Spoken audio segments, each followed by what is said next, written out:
en muy poco tiempo, puede convertirse más bien en una demografía antipolítica. Como nos lo han anunciado, así en flashazos cruentos, pero todavía flashazos, pues las juventudes que actúan como si fueran una especie de ejército delincuencial de reserva, ¿no?, para la criminalidad organizada en el norte de México, pero no solo en el norte, porque allí en la capital hemos asistido a acontecimientos de esta naturaleza en el centro de la ciudad, en Tepito, pero también en Iztapalapa o Nezahualcóyotl, en la periferia, digamos, en el área metropolitana de la Ciudad de México. Yo no estoy tratando de decirles que todo se origina en la economía, ¿no? Sí, no quiero vender un economicismo que ahora más que nunca me parece que no sirve para gran cosa, ¿no? Pero pues las evidencias son muy fuertes, ¿no? ¿Y qué es lo que tenemos como consecuencia de este divorcio entre demografía y economía? Una enorme precariedad laboral y un empobrecimiento laboral que nos dice que aún con la recuperación económica que hemos empezado a vivir desde el año pasado,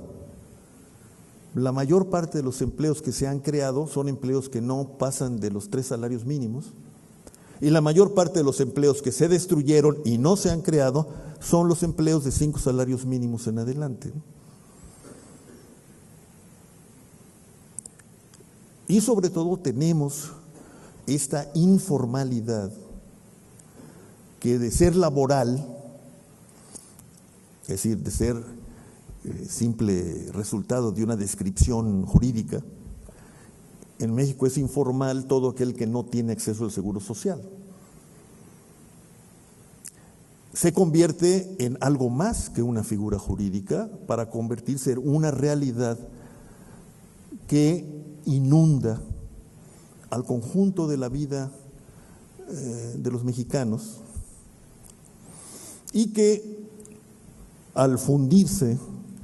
con la pobreza de masas que todavía caracteriza nuestra sociedad y con la desigualdad en la distribución del ingreso y la riqueza y también de las oportunidades, nos arroja el saldo mayor de una sociedad caracterizada y unificada por la desprotección. Una parte significativa de la sociedad no tiene garantizada el acceso a la salud, no tiene seguridad social, es decir, no tiene ni pensiones ni jubilaciones, ni tiene garantizado su acceso, como ya lo dije, a la educación media superior y superior. Y ahora tampoco tiene paz en su hogar y en su tránsito por las ciudades y las carreteras de México. Ahí sí nos damos la mano los mexicanos, ricos y pobres, salvo las muy, muy ricos, pues que se van, ¿no? Pero esos son una minoría, minoritaria, diríamos, ¿no? El resto de los mexicanos se topa estadísticamente, literariamente, imaginativamente, unos con otros en la desprotección. Yo creo que hemos llegado a una situación en la que lo que nos caracteriza es el ser una sociedad enormemente desprotegida. Y a partir de esta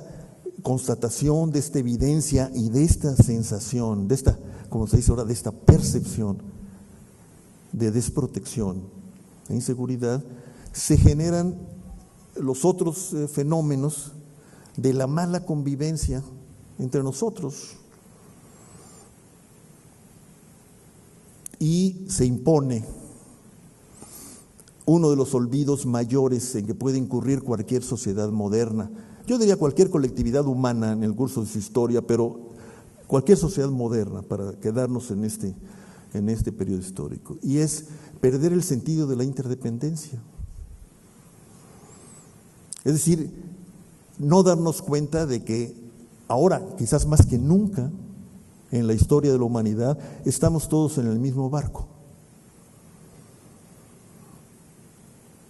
Un barco que enfrenta pues, un mar muy agitado, que encara la nueva y portentosa ola migratoria del sur al norte, pero también del este al oeste, dentro de la cual está también masivamente la migración indocumentada, como le llamamos nosotros, o ilegal, como le llaman los países ricos, a través de la cual pues, los pobres del planeta subversivamente se quieren ajustar a la globalización, porque de esa nadie se escapa. El abaratamiento de los bienes portables, ¿no?, en particular de aquellos vinculados con la comunicación masiva, ha llevado a que se cree, aunque sea en germen, una especie de ciudadanía global que no tiene cabida en las constituciones nacionales, que dan derechos de ciudadanía solo a sus nacionales. Y tenemos, bueno, ustedes lo han visto, los choques permanentes en torno a esta idea de ciudadanía global o no, en los Estados Unidos contra nosotros, pero también los choques de ciudadanía que se están dando con cada vez más intensidad en prácticamente toda la Unión Europea. Es decir, el mundo global y su enorme, fantástica revolución científica y tecnológica nos hace a todos cada vez más cercanos. Pero las constituciones, la política y las culturas siguen siendo nacionales. Y en momentos de crisis, como el momento actual, se traducen en movimientos defensivos de las sociedades nacionales frente a sus prójimos. Y entramos en una inesperada y ominosa etapa de nuevo racismo, nueva violencia cultural, que pone en jaque a la idea, a los sueños, a las promesas de la globalización, con el agravante de que ya desde septiembre de 2001, esta globalización tuvo que registrar las exigencias de la seguridad nacional americana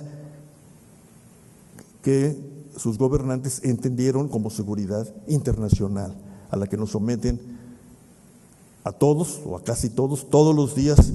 cuando tomamos un avión, aunque no sea para ir a Estados Unidos, sino para ir a la Ciudad de México, en mi caso. Entonces, el mundo está cruzado por estas tendencias contradictorias y entenderlo, encararlo, inscribirnos en este mundo,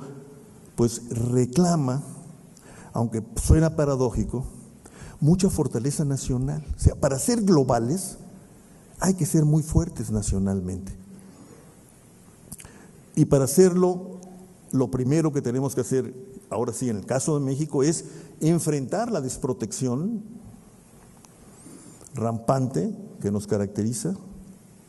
a través de nuevas jornadas de colaboración y cooperación, es decir, de acción colectiva, que nos lleven a recuperar,